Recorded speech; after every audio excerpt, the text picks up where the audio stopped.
เพื่ออันเป็นขามักเพื่ออันเป็นขาเสือแก่นตนว่าโดยใส่ใจว่านกทานายเป็นพาโยจนะแก่โกและว่าอันมนุษย์ผู้นี้ใบพันหาพันยาบ่ได้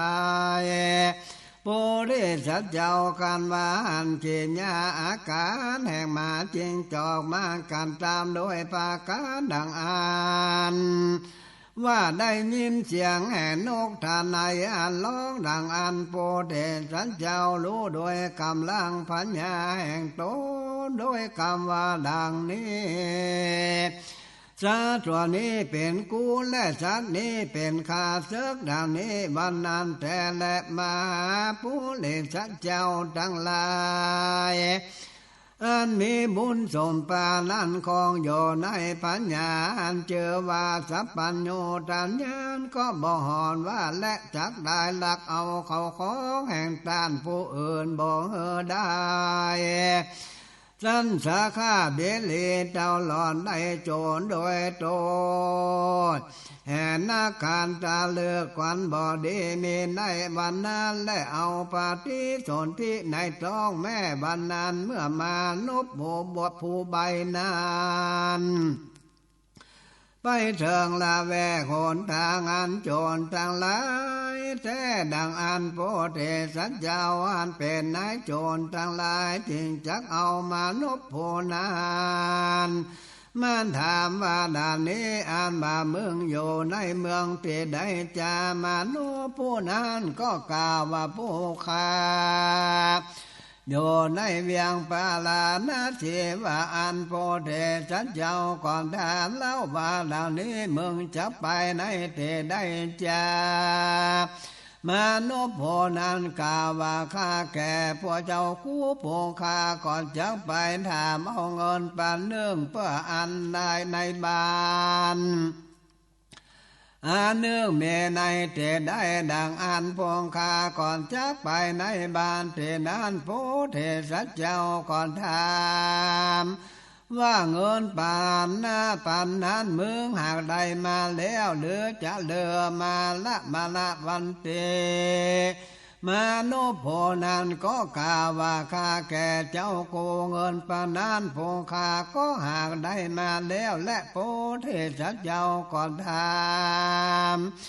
ว่าเมืองนี้อันผู้กาละผู้ใดหาใจไปถามเอาเงินปานนั้นอันจามนุษย์ผู้นั้นก็กล่าวว่าสามีข้าแก่เจ้ากูแม่แห่งข้าอันเป็นเปียที่ใส่ใจว่าดังนี้ในเมื่อกูตายไปดังอันลูกกูก็บ่ได้เงินปานนั้นจันแลว่าอาเลียเทียนใจเหือข้าไปเอาเงินปานนั้นและโพธิสัตว์เจ้ากล่าวว่าในกาละเมื่อนานมึงก็ยังรู้ข่าวแม่แห่งมึงและหรือว่าอันจะเลือน่าจะมีสามีติมาโนโพนันกล่าวว่าข้าแห่งเจ้าข้าก็บ่รู้ข่าวสารสิ่งใดสักอันเพื่อโพธิสัตว์เจ้าแม่นบ่ได้หันก็หากรู้โดยปัญญาแห่งตนก็กล่าวว่าดังนี้โดลามานพในเมื่อมึงออกมาจากเรือนไปแม่แห่งมึงก็ตายไปเลยล้วนแต่นั้นเดเลมึงนี้เป็นคนใบบ่มาใส่ใจซึ่งแม่โจรหันมากเป็นพาโยจันนาเป็นคุณแก่นโจรว่าอันบ่เป็นพาโยจันนาบ่เป็นคุณแล้วบ่อยมาใส่ใจซึ่งนกทาในตอนนั้นบ่มักเป็นพาโยจันนาแก่โจรดังอันมาใส่ใจว่าเป็นพาโยจันนาแก่โจรเล่าเชื่อว่ากวนแห่เมืองจะได้การทำแก่นโจก็บ่มีสักอันโจรจังลายจักเอาเงินแห่งเมืองปานนั้นก็ได้จะและบ้านนี้ถูก็บ่เอา ก็ไว้แก่เมืองแน่แลเมืองจงเอาเงินปานนี้อันแม่แห่งเมืองหากได้ใจไปเอานั้นพระโพธิสัตว์เจ้ากล่าวว่าอ่านแล้วก็ปล่อยมานพโพนั้นเหือไปโดยสัจจะเดก็บอกเหือโจรทั้งหลายผู้ลาเวใดสักคนวันนั้นนายโจรนั้นมีปัญญารู้สภาวะแห่งสัตว์ทั้งหลายอันเป็นมิตรเป็นข้าเสือแก่การวันนานอันว่าตนกูตถากตาชื่อว่าสัมมาสัมพุทธะในกาลบัดนี้แลสัทธาอิมังลัมมาเทสนังอางาลิตวาปิสัมพุทธะพระพุทธเจ้าก็นำมายังลัมมาเทศนานี้พระพุทธเจ้าก็จริงเทศนาเป็นอาภิสมุทธกัถาไว้ในจาดกอันเนว่าญัฏฐามานาวาโกวิโลกาทิตกามังสันตาปันตาปันตังอาทากาโมตินาทิเพียงขะเวโดลาเปคุทั้งหลายมนุษย์ผู้ใบใส่ใจจึงแม่มาจิงจอกมาคือพโยจันนะแก่นตนว่าอันบ่เป็นพโยจันนะแก่นตนมีโดยประการฉันได้โปกาลตั้งหลายนางพองในโลกนี้หันพัญญาปัญญาบ่ได้อันใบอันหาปัมปานดังนี้และผู้ใดหากสั่งสอนโดยอันใด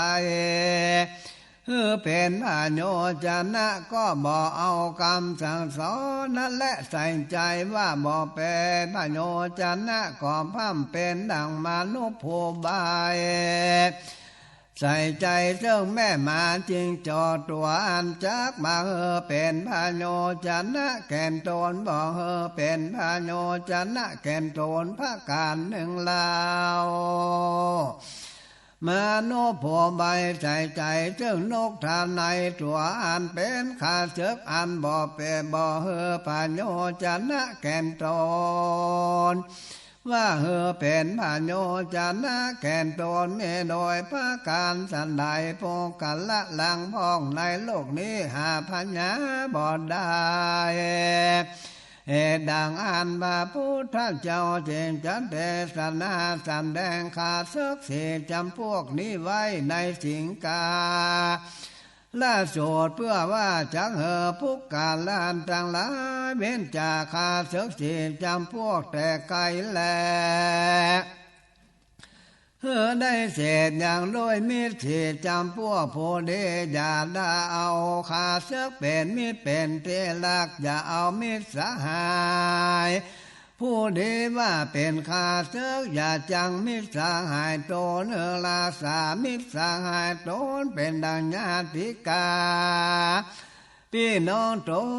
นั่นเจ้าคนใบบ่ฟังคำสอนผู้มีปัญญามีศีลมาเอาขาเสือเป็นเตลักดังอ่านคนผู้นั้นก่อนจะสิบหายเล่าและเป็นดังหรือสีเจ้าเชื่อว่าอินทสมานะโคต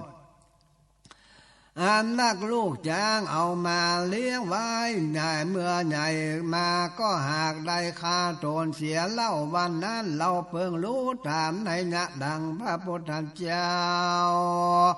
เทศนาในอินทรสามานะโคกราจาดกอนันต์โพดังนี้และอธิมแต่กิลาภาลากิเลยังชินยังพมาตเตจัญญังกาเลนตังปุถิจันโตภามนาโกติเตตวาดังได้ยินมานี้ในกาละเมื่อข้ามล่วงพ้นไปแล้วเมื่อปัญญาพรหมจะได้สาวยยังลาเจสัมปติในเมืองปาลานาสีปังนานเมื่อโพเดสันเจ้าได้เกิดในข้ากุลพามผู้หนึ่งก็อยู่ในเวียงปาลานาสีปีนั้นเมื่อถึงวัยญะคืนใหญ่มาแล้ว ก็ล่าคาลาวาดเหยาเลือนเสียหนีไปสร้างพระโมดบวชเป็นฤาษีเป็นคู่แก่หมู่ฤาษีทั้งหลาย500 ตนก็ยังโยนสร้างโพธิสมภารในประเทศป่าหิมาปานท่านและในกาลนั้นฤาษีทั้งหลาย500 ตนลาสีตนชื่อว่าอินทราสัมมานาโคก็มาเลี้ยงยังลูกจ้างตัวหนึ่งและเมื่อยังหนุ่มน้อยโดยใส่ใจว่ารักลูกจ้างตัวนั้นเป็นดังมิตรสหายตัวนั้นแลผู้ที่สัจเจ้าได้ยินข่าวสารว่าท่านลาสีตัวนั้นเลี้ยงลูกจ้างดังอันจึงเรียกหามาถามดูว่าดังนี้ดังได้ยินมาท่านเลี้ยงลูกจ้างไว้แต่อันจะเหลือสีตัวนั้นก็กล่าวว่าดูแลเจ้าจะอาจารย์ลีญะพงคาก็เลี้ยงลูกจ้างตัวหนึ่งอันนี้แม่หากตายเสียนั้นก็ใส่ใจว่ารักเป็นดังมิตรสหายเป็นดังลูกชายแห่งข้าผู้ที่สัจเจ้าก็ห้ามละเสียตนนั้นโดยคำว่าดังนี้อันว่าจ้างตั้งหลายเมื่อจำเลิ่นเกินใหญ่มาเทียมยอมเป็นขาเสือแก่ผู้ที่ผู้อื่นและเลี้ยงดูตนที่เลได้ท่านจะได้เลี้ยงขาเสือไว้บ่ดีจะแล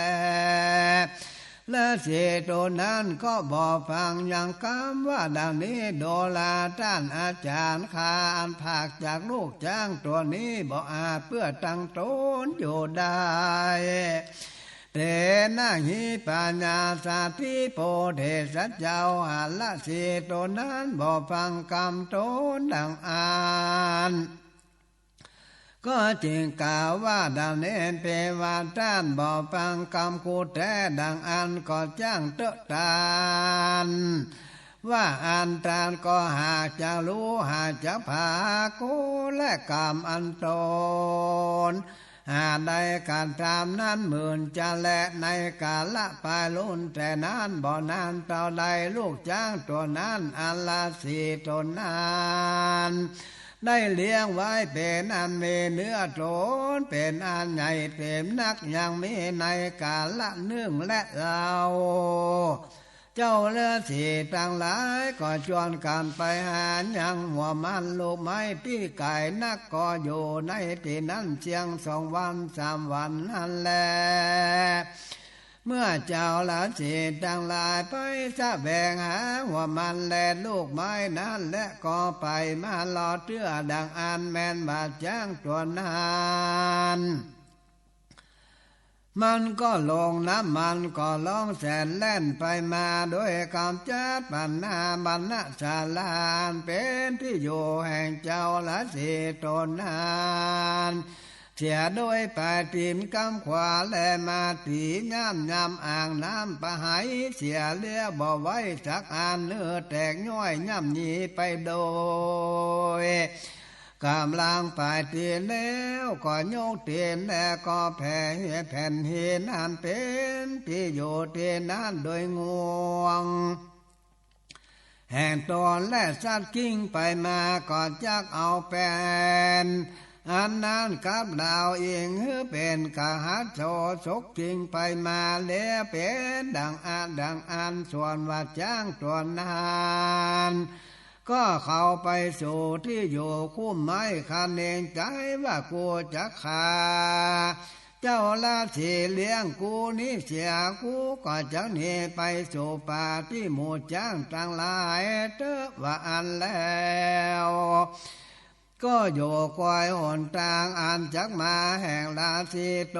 นชื่อว่าอินทราสัมมานะโคตอันไปสาแวงหางว่ามันแลดอกไม้ในป่าอันไกลนักนั้นกับโดยหมู่ฤาษีทั้งหลายก็เอา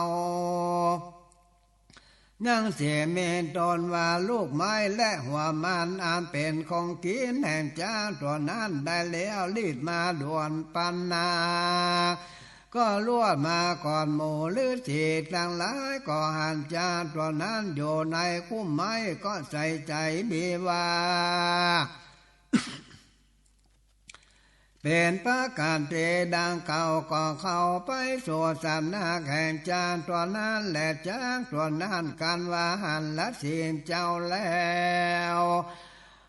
เขามาไกลดังอันก็ออกจากคุ้มไม้ที่นั้นก็ถือเอาเจ้าเนื้อสีตัวนั้นโดยงวงยกเขื่อนแล้วก็ตีกับด้วยแผ่นดิน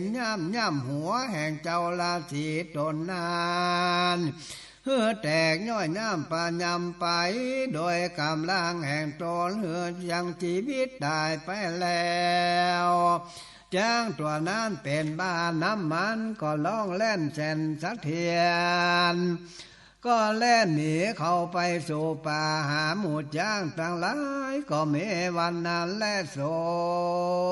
สันตาปัสสันตังวัดเองปูดิสันดาอาหาอัจโจโลเจ้าละเชผงเสสันโลในยินข่าวสารบัดต้านอินตา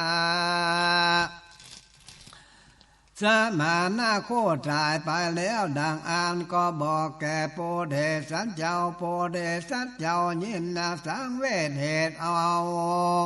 ข้าเสือเป็นเมเป็นสหายก็จึงสั่งสอนเจ้าละศีลทั้งหลายว่าดังนี้พุกกลาผู้มีปัญญาบ่อยากันตามันรักโดยอันขาดเสือกอันเป็นป่าปามิตรอันเฮมีจาริตะอันหานมาเป็นด่านจางตัวนั้นข้าเจ้าราศีนิเตกรรมสั่งสอนโดยอันเป็นบาลีจูนี่ญาโบดานี้ก่อนจึงสอนโดยสมานดาลาเป็นคาถาว่าดานี้นะสัญญาวกา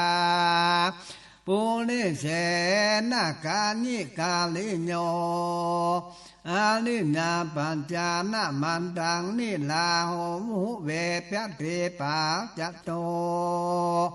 เอมิปาจัตติโดลาเจ้าทั้งหลายผงคงควายหากูนั้นมิเศษนิพระเพศเป็นต้น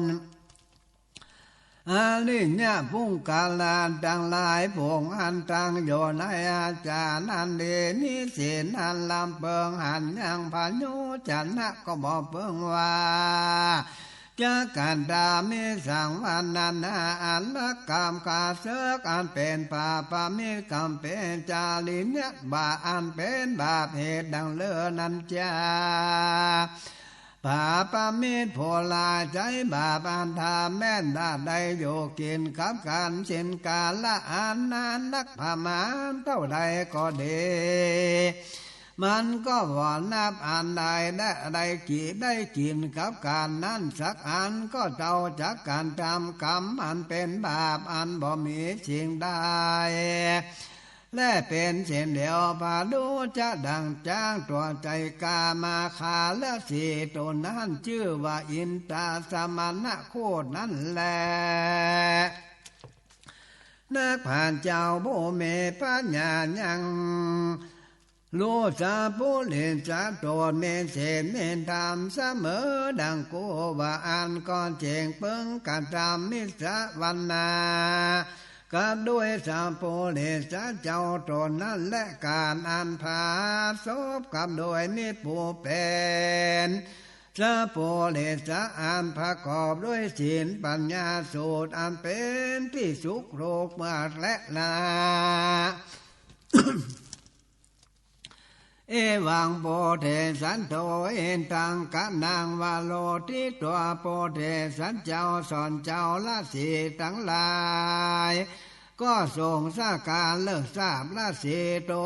นชื่อว่าอินทสมานะโคเสียแล้วก็จำเริญภาวนา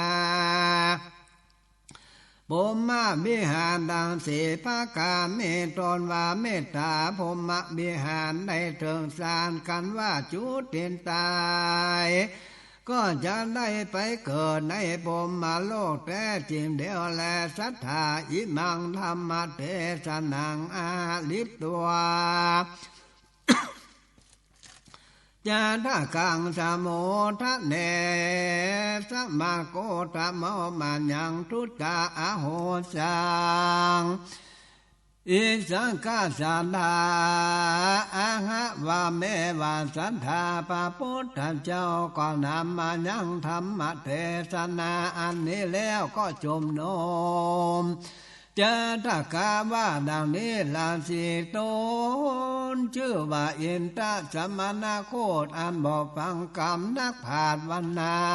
นคือว่าเพคูตนสอนญาก็มีในกาลบันเนนตาปัสสะลานสิโตนเป็นโคแก่หมู่ฤาษีทั้งหลายวันนั้นก็คือพระพุทธทากันตะอันตนเป็นคู่แก่โลกและคนเทวดาทั้งหลายในกาลบันเนและจาทกะอันเนพระพุทธเจ้าก็ได้แสดงอย่างโทษอันเสพกับข้าศึกอันเป็นปาปามิตรโพลายได้แสดงโกนันเสเป็นปามิตรเป็นสัพโพเลสะก็เสมอดังคำพระพุทธเจ้าเทศนาในสิงคลาสูตรนั่นแหละชูอันเหตุดังอันปาเลสัตผงอันใดสดับละฟังในจาทกะอันนี้เจียงอาจปากฎหมายลุดโลดและขาศึกสี่จำพวกกูนแห่มิตรสี่จำพวกในสิงคลาสูตรอันพระพุทธเจ้าเทศนาไว้เหือใจจำใจในใจและจำไว้ผู้นี้เป็นข้าเสือกูผู้มันเป็นผู้นี้เป็นมิตรกูว่าอ่านเฮือหลีกเว้นข้าศึกแต่ไกลปั้มเป็นอย่างเมตตาธรรมกับโดยสัพโพเลชะท้าเจ้าทั้งหลายการว่าใดปั้มเพียงแล้วยังเมตตาธรรมก่อนเพียรย่อมได้เสวยสุขในเมืองฟ้าเป็นที่รักจำเลินใจแก่คนและเทวดามีญาณสัพพเลวานมานะก่อนเสวยสัมปติเสียงกาละอนันทาลาเดิงอมตะมหาเนรปานก็มีโดยประการอันเนตนิพิและดีเลจาแลอุปการโลจโยสุขโรครุโขอันธาอานิจโคมิโตโยจันโตนุปาเบเอเตมิโตจันตาโลญาณปันดิโตจักกังภาสัตรีบัดนี้พระพุทธเจ้าได้แสดงกูลแห่งอันเสพมิตรผู้ดีสีจำพวกในเสียงกาลาโสดอาทากันธาจาริญะสิงกาลาเทวาญาสาสัมปิอาโหติสัมมาคัมโมนะกะโมนังสัมมาติปาเลติปะโหสังกะโมเขียาภาการอันใดเศษใดภาสุกับปามิตรวงเป็นสัพพุเลสะแห่งผู้กละผู้ได้แม่นเต้าข้ามเนื่องเดียวก็เดดังอันก็เดเขียาได้เสพอันใดภาสุกับโดยมิตรพงอันเป็นสัพพุเลสะก่อนเตียนยอมลาสาปุกาลาโปนาเนือโยสัพพาสัสสะเดตุเมื่อแต่และการอันใดปาสบกบปับโดย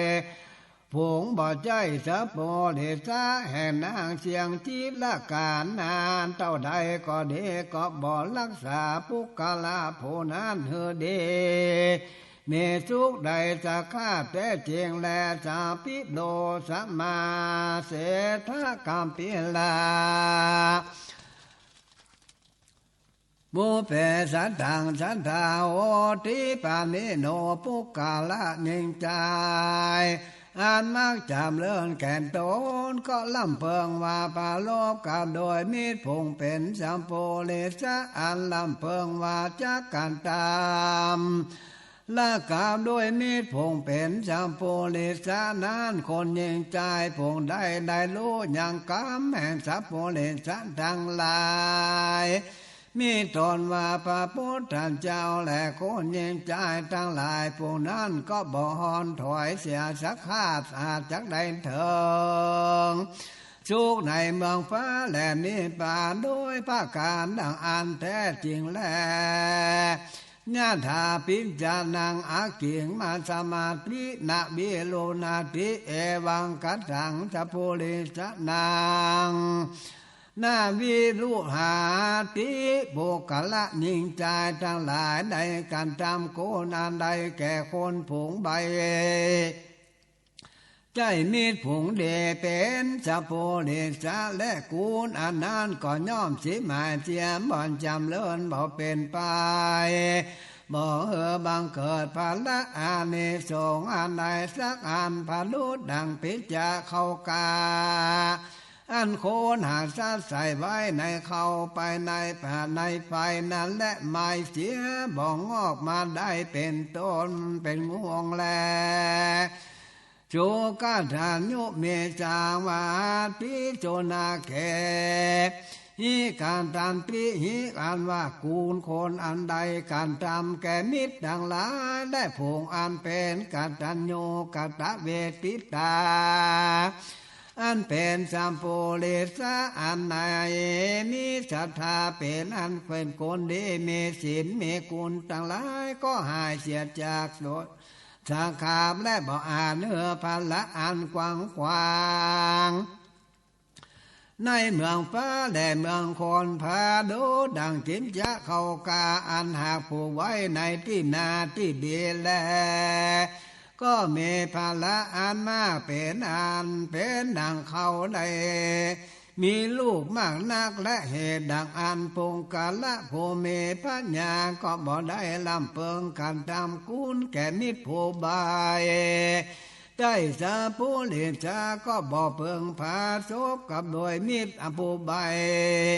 อันบ่ใจสาผู้เลียนจานานมันย่อมบ่รู้คนตานได้และเหตุนั้นย่อมมือสิบหา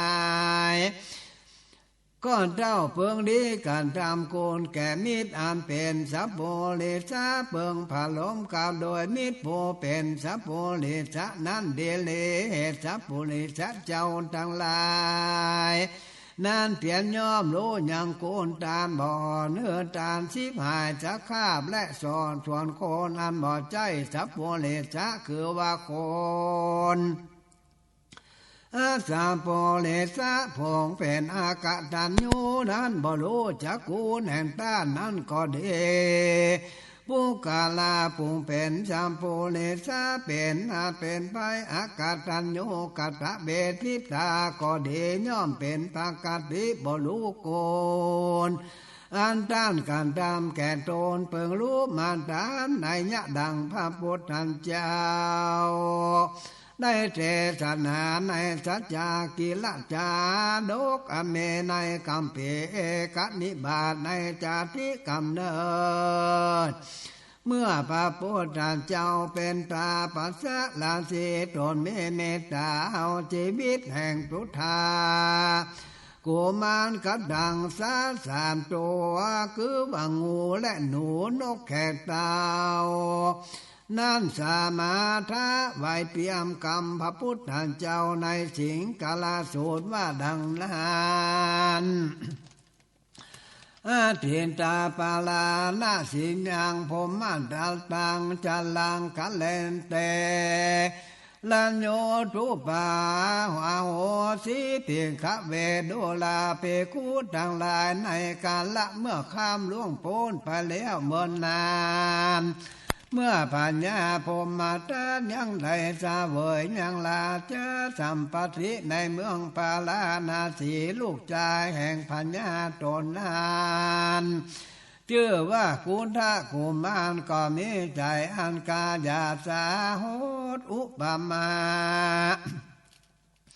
ดังงูไอโซลาปิดนั้นเดเลบ่ได้ด่าบ่ได้ตีไผ่ก่อนก็บ่หอนว่าจากผ่านจานเจียนจากับโดยปุกกาละโพนึ่งโพใดสักคนกันว่าได้ด่าได้ตีแล้วก็จริงมีใจ ดิสะหนัวและส่วนว่าตุนตากุมารนานเป็นก็บ่อาเทนันบ่ถูกเนื้อเปิงใจแก่คนทั้งหลายทั้งภายในและภายนอกอุปมาเป็นดังเหยื่อและตกอยู่ในตาบ่มาพี่บ่เมดังอ่านเป็นดังเพวิศาสอันเข้ามาเพื่อจักมากินและทุทะกุมารคนทั้งหลายอ่านนั้นบ่เบิ่งใจสั่งสักอ่านในวันหนึ่งทุทะกุมารผู้นั้นมักไข่เล่นน้ำก็ไปสู่แม่น้ำโดยนาซาบาลีบานมานักหานและในกาลยามนั้นมาหาแม่ข้าอันใหญ่ขึ้นมาเป็นอันมืดมัวอ้นทาการในตัวเตสะทั้งหลายก็เมและทุทะกุมารนั่นก็กล่าวซึ่งบ่าวแห่งตนว่าดังนี้โดลาเปิ้นทั้งหลายสู่ทั้งหลายจงเอากูไปไว้ในตำกลางแม่น้ำเฮอกูอาบน้ำตามใจแล้วและสูญเนี่ยเอากูไปเตอะว่าอ่านคนทั้งหลายก็เอาตุนตากุมารไปในตำกลางแม่น้ำแล้วเขาก็ปางการว่าดังนี้ปัญญาเจ้าจะการตามดังเหลือใดแก่เรานั้นจะเล่าทั้งหลายพร้อมกันและขาดใจผู้ใจบาปนี้เที่ยในตามกลางแม่น้ำที่นี้เตอะกันว่าจากการพร้อมแล้วก็ยับเอาคอตูตากุมารตกระเต็กลงไปในน้ำแล้วกล่าวว่าดังนี้โดกาลากาละกินี้เมืองจงน้ำตายไปในน้ำที่นี้เตอะว่าอันแล้ว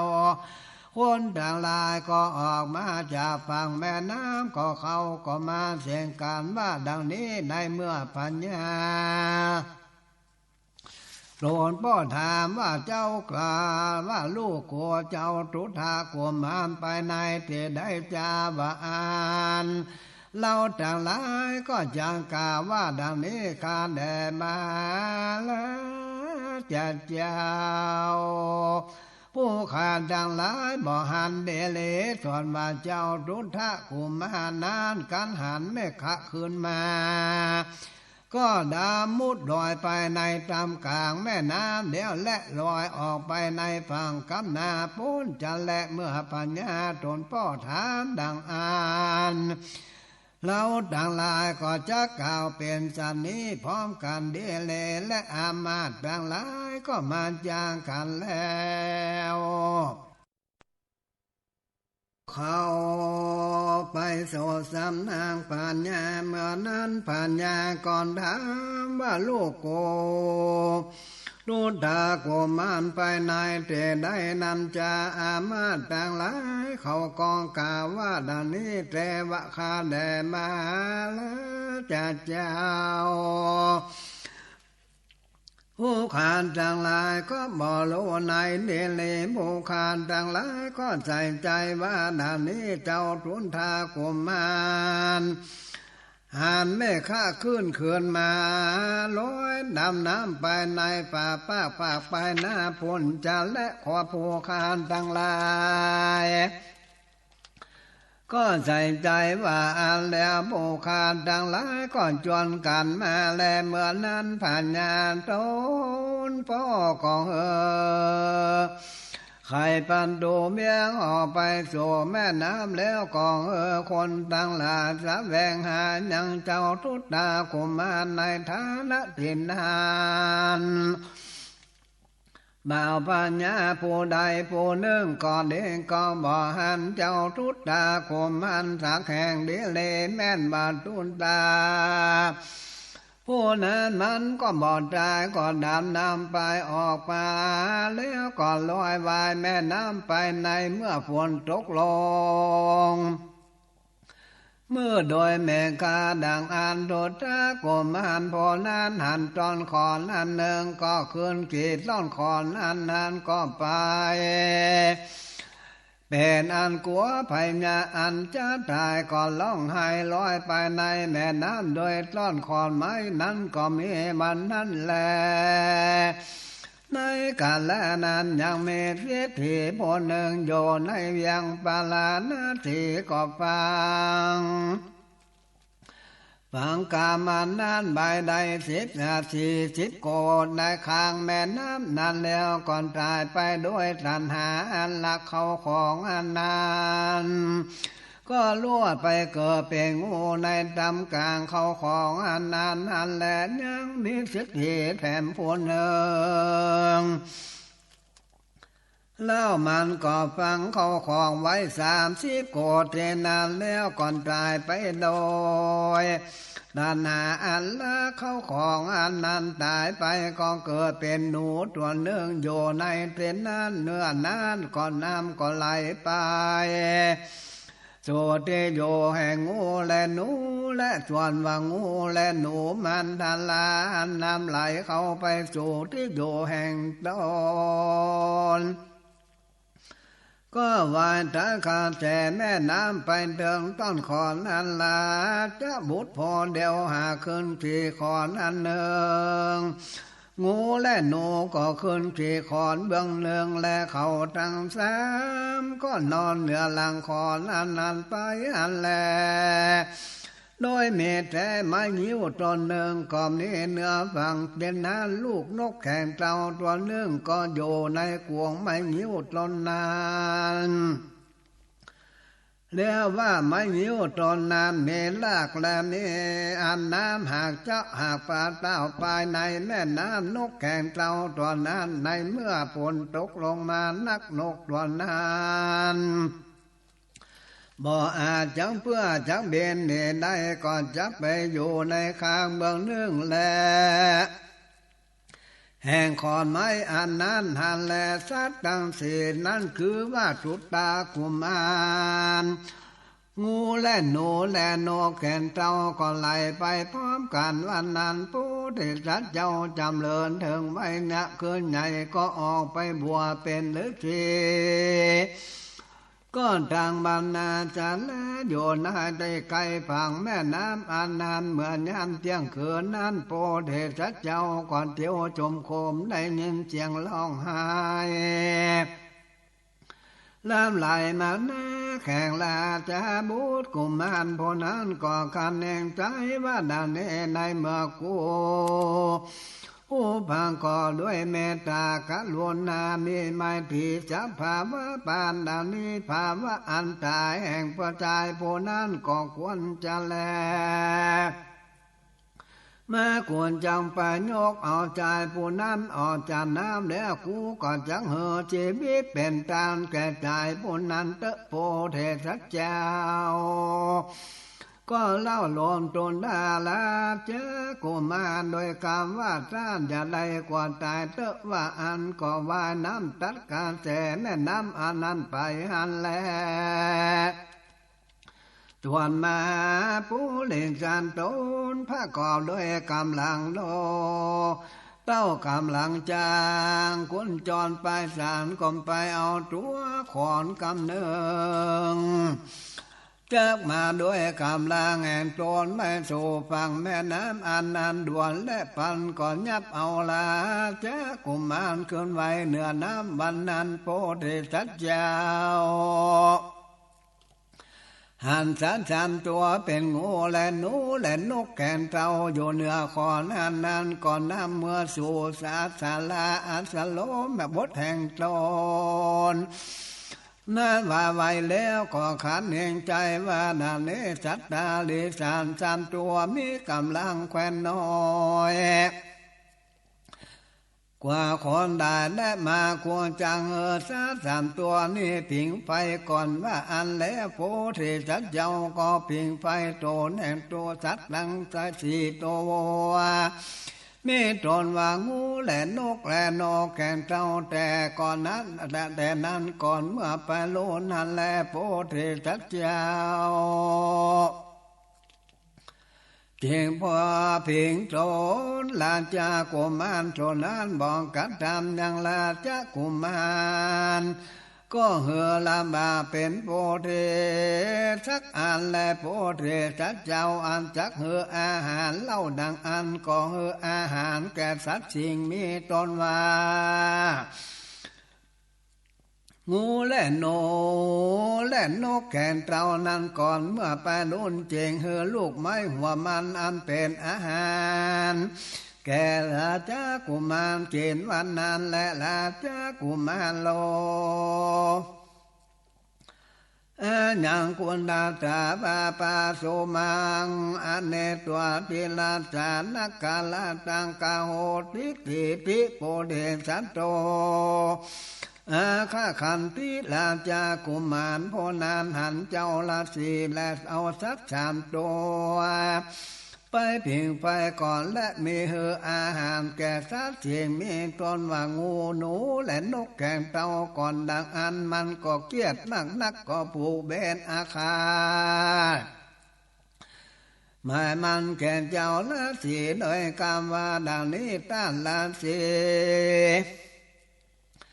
ตนเกียรติลาเนี่ยหนักนำเอากูมาเป็นผู้ลาจะกุมารนี้มาป่วยเบากัดดามกูและเสือเชื่อจำมือดังสัตตาเลีย3 ทีแลกูยังใดเมื่อเป็นปัญญาดังเมื่อเป็นปัญญาดังอันกูก็หากจักหันหรือทีตัวนี้จะแลในกาละเมื่อสิ้น2 วัน 3 วันแต่นั้นบ่มีนาในเมื่อลาชากุมารจัตตาเล3 ตัวนั้นถึงซึ่งอเมกำลังอันมากนักดังอันในเมื่อน้ำอันใหญ่และขาดบกลงไปในแม่น้ำดังอันชวนบางงูก็ไว้เจ้าราศีก็กาว่าดังนี้ข้าแห่งเจ้ากูลอันมากอันเจ้ากูได้การตามแก่ข้าโดยมีแต่ข้าก็บ่ใจผู้ไล่ผู้เกณฑ์ใจเขาของคือว่าเขาคือว่าคำแห่งข้าก็บ่มีในที่นั้นโดยกรรมว่าที่ข้าว่าอ่านงูกันว่ากล่าวคำนั้นแล้วก็เมื่อสู่ที่อยู่ดังเก่าเฝ้าเขาของเงินคำแห่งตนหันแลได้40 โกฏวันนั่นแหละแม่นว่างูก็เดก่อนนิมนต์เจ้าเลือเสีย3 เดียวกล่าวว่าดังนี้เล่าเจ้าจงจะคืนเมื่ออยู่ในที่อยู่อันมีชื่อดังนี้แล้วเรียกหาคาอุตตะละว่าดังอันงูหนูตัวนั้นกันว่ากล่าวแล้วก็เมื่ออยู่ที่อยู่แห่งตนดังเก่าเฝ้าเขาของเงินคำ30 โกฏวันนั้นนกแก่เต่า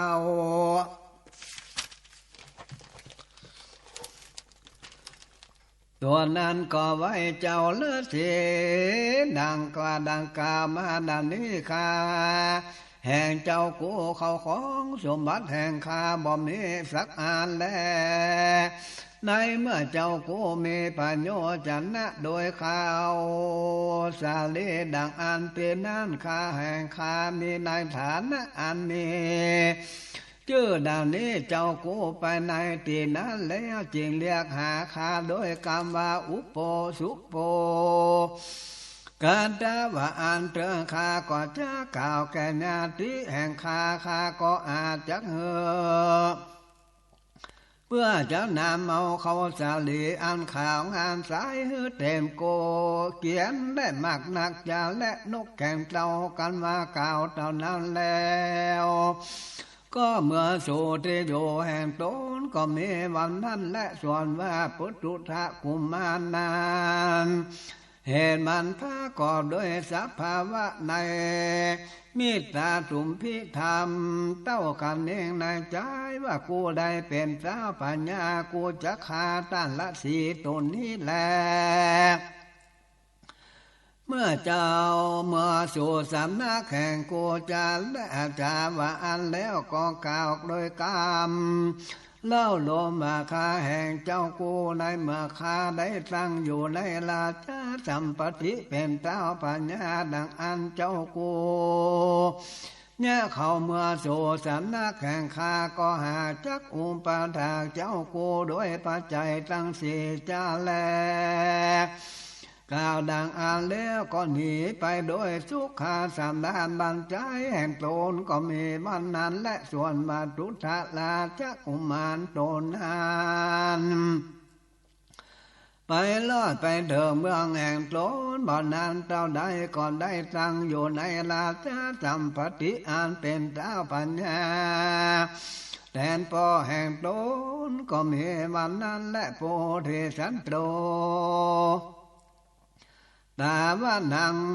มิมังสีขามิจิจินเตอิติเพียยังสิงกาลาสุตังนิทิสังกิญญาสังวันนานานังสิงกาลสูตรผูกทวนสามก็บังโกมโสมและเสด็จ